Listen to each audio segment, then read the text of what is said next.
la méthode de vente existe dans un cas sur 20, avec des mots plus simples. Donc, ça veut dire, et ça, c'est quand même assez surprenant, quoi. C'est-à-dire qu'à un moment ou à un autre, je pense que le travail de départ, c'est quand même d'être capable de formaliser par écrit, c'est quoi les avantages de nos produits, comment est-ce que on pitch l'entreprise, comment est-ce qu'on pitch les produits, la méthode CAB, exactement, et comment est-ce qu'on répond aux objections, et quand même d'aligner en fait un minimum les commerciaux. Et nous, on prend en charge ce type d'exercice, évidemment, de co-construction de méthodes de vente avec nos clients. Et dans les phases d'audit, on se rend bien compte qu'en fait, souvent, il y a autant de manières de présenter la boîte que de commerciaux. Et il y a souvent aussi plein de commerciaux qui ne sont pas vraiment outillés pour défendre leurs produits en face de leurs concurrents. Donc tout ça, ça se travaille. Et donc, c'est pour moi le chemin le plus court. Le premier truc qu'il faut commencer à faire, c'est l'enjeu de la performance en sales. Et pour moi, c'est le b.a.-ba de la culture sales. Malheureusement, mais ça peut paraître un peu brutal. Donc, beaucoup d'entreprises ont tendance à le cacher. Et finalement, ça ne rend pas service aux commerciaux. À savoir que je pense que quand on rentre dans le monde du sales et qu'on devient commercial, il faut clairement être conscient que la seule raison pour laquelle une entreprise recrute un commercial, c'est pour qu'il ramène plus d'argent que ce qu'il dépense. Donc, on sait quand on est commercial qu'on est ligne sur un Excel. C'est comme ça, c'est pas méchant, c'est une réalité. Et qu'il faut qu'on ramène plus que ce qu'on dépense, minimum x3, voire plutôt x5. Et donc, de ce fait, forcément, il faut de la performance. C'est comme dans le monde du sport, encore une fois, de haut niveau. Si tu veux faire du sport de haut niveau et être professionnel, sportif professionnel, tu sais que soit tu es champion, soit tu arrêtes et tu iras faire autre chose. Et c'est pas méchant. C'est juste comme ça. C'est pareil dans les arts, dans la musique et ainsi de suite. Et donc ça, typiquement, chez nous, c'est assumé d'emblée. Ils savent que c'est pas qu'on prend l'humain pour les humains pour des bestiaux, pour des machines, etc. Pas du tout. Mais juste, on est conscient de la réalité business qui se cache derrière. Donc, ils savent que quand ils rentrent chez nous, ils performent. Tout se passe bien, ils vont monter et ainsi de suite. Ils performent pas et on devrait arrêter.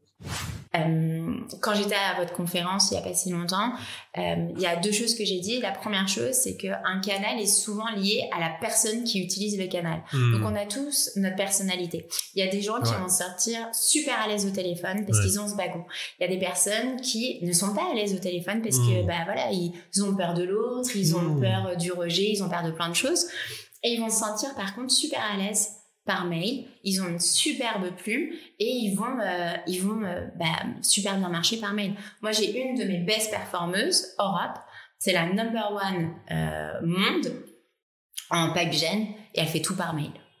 Elle prend son téléphone pour dire ok, oui, voilà, vous avez répondu à mon mail et vous m'avez dit que vous êtes super intéressé. Du coup, c'est plus simple si je vous appelle pour caler le rendez-vous directement par téléphone. Et là, elle est super à l'aise pour caler le rendez-vous, mais elle fait tout par mail. Et j'ai d'autres personnes à côté de ça qui, eux, ne font que du téléphone. Donc, il y a un canal, non. Il y a une personnalité derrière le canal, oui. Moi, ce que je dis toujours, en fait, c'est si on est en phase de recrutement, pensez toujours, surtout en ce moment, mais c'est une règle, tu recrutes quelqu'un, va pas essayer de négocier des bonus ou des com garanties ou des choses comme ça, donne-lui un deal. Okay. Et pas du faux pipeline que personne ne veut, tu vois, donne-lui un vrai deal que toi, en tant que manager, tu as gardé au chaud, ou tu as commencé à développer un petit peu, et lance-le dans une campagne de vente où le gars, il va tout apprendre. Tu as un onboarding qui est fascinant quand tu rentres en campagne de vente. Et puis, en fait, dès que tu as un win, dès que tu as gagné, dès que tu as closé ton premier deal, et surtout si tu le fais rapidement dans les 3 à 6 mois où tu arrives, en fait, il y a un truc un peu magique qui se passe, c'est qu'en fait, tu es porté par cette énergie du win, en fait. Donc, plutôt que d'essayer de trouver des trucs un peu compliqués, c'est garder toujours quelques campagnes managers qui sont à votre nom, que vous n'allez pas arracher un ancien sales parce que ça marche pas non plus. Donnez-le aux nouveaux parce que c'est vraiment la chose qui porte les nouveaux et ça crée une vraie belle énergie dans l'équipe. Est-ce que tu peux nous parler de toi, de ton track record et comment tu es tombé dans la vente ? Ouais, avec plaisir. Alors moi, je pense que je suis tombé dans la vente quand j'étais enfant, à mon avis. Ouais. Souvenir de kermesse dans ma petite ville d'enfance ou de comment on appelle ça, vide-grenier plutôt. Ok. Et je me souviens qu'on avait comme énorme objectif avec mon frangin de s'acheter une PlayStation 1. On n'avait pas d'argent. Et donc on a pris un peu tout ce qu'il y avait dans le grenier, et une fois qu'on avait tout vendu, en fait, ça s'est très bien passé. On n'avait pas grand-chose non plus à vendre, mais on avait tout vendu. Et au bout de, 1 heure, le stand était vide et on n'avait pas assez d'argent. Donc je me suis mis à faire le tour des stands, à repérer les objets intéressants, les acheter avec un discount, les remettre sur notre stand pour les revendre avec une marge. Et on a fait ça quand on avait 7-8 ans. Et quand on est rentré à la maison, ma mère m'a dit tu seras dans le commerce, mon fils. Voilà. J'ai entendu parler d'une start-up, une petite start-up à l'époque qui s'appelle Doctolib. Et ça m'a tout de suite parlé parce qu'en fait mes parents sont dentistes et donc je les ai vus pendant toute leur carrière de dentiste prendre des rendez-vous sur leur agenda papier avec un cahier et un crayon. Et voilà. Et donc en fait tout de suite ça m'a parlé. J'ai décidé de tout plaquer, de rejoindre l'aventure Doctolib. Donc j'étais 15e employé chez Docto. On était tous. C'était vraiment le tout début, les premiers bureaux. J'ai commencé en tant que commercial terrain. Pendant 1 an, donc je me suis occupé, on va dire, d'évangéliser les premiers médecins pour s'inscrire sur la plateforme de Doctolib. Et puis au bout d'1 an, on m'a proposé de créer mon département commercial. En toute unité, j'avais été le meilleur sales de l'année, donc on m'a dit écoute, crée ton département commercial. Et en fait, je m'étais rendu compte que je perdais beaucoup de temps en tant que sales terrain, justement dans les transports. Et je me suis dit tiens, pourquoi pas essayer la vente à distance avec un logiciel comme TeamViewer pour justement essayer d'être le plus efficace possible. Et je m'étais dit ça pourrait être intéressant de tester ça sur des professionnels du monde paramédical qui n'étaient pas attaqués à l'époque par Doctolib. Voilà, au début mes managers étaient un petit peu sceptiques sur cette proposition parce que c'était pas forcément une market practice de faire de la vente à distance. Je leur ai dit franchement donnez-moi 15 jours, je veux juste tester le truc. Et voilà, donc j'ai testé pendant 15 jours et 15 jours plus tard j'ai croisé Stan, le CEO, dans l'escalier, je me souviens très bien, et je lui ai dit voilà, non seulement ça marche, mais en plus je pense que c'est le futur de Doctolib. Et voilà, en fait on va dire cette prémonition, cette prophétie c'est réalisé. Parce que voilà, aujourd'hui il y a de plus en plus de sales dans le département Inside Sales chez Doctolib et de moins en moins qui sont sur le terrain parce que en fait effectivement on est beaucoup plus efficace quand on vend à distance et voilà, ça génère plus de chiffre d'affaires, moins de perte de temps, et puis en plus les sales ils sont peut-être moins solitaires aussi, donc ils sont contents de se retrouver tous ensemble au bureau pour travailler. Comme on le disait, il y a une part importante du cycle de vente qui est fait en autonomie par les décideurs. Et quand ils parlent à des commerciaux, ils veulent vraiment des interactions qualitatives.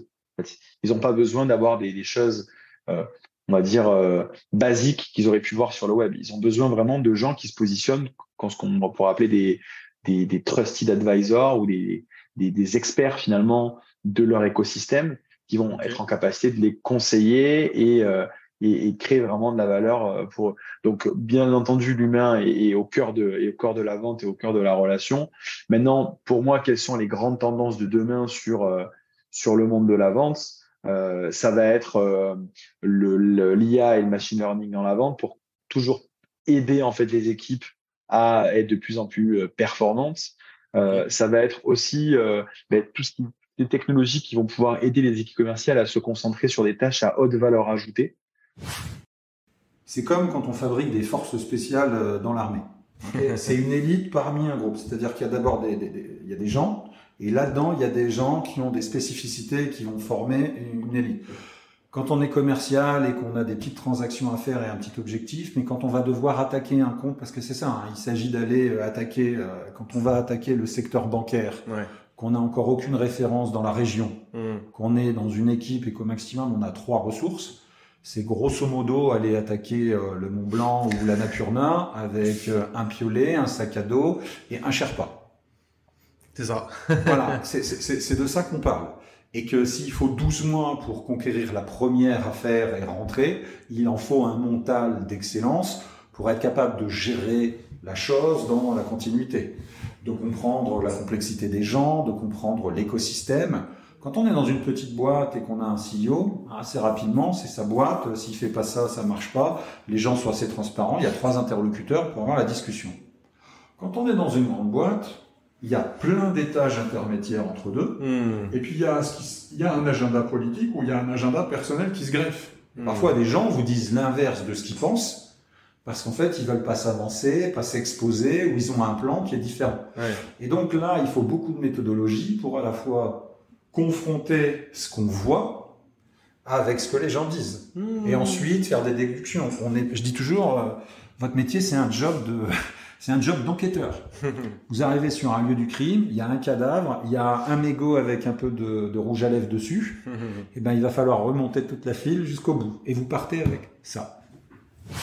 Bah justement, alors le Sales Enablement est une des manières de pouvoir régler ce problème, s'il en est un, mais oui, il en est un, puisqu'un commercial qui perd beaucoup de temps à chercher de la matière, du message, ce qu'il a à montrer, ce qu'il a à dire, ce qu'il a à savoir pour préparer une interaction avec un prospect ou avec un client, on veut minimiser ce temps et finalement on veut optimiser son temps de recherche de ses clients, d'interaction avec ses clients, de transactionnel, voilà.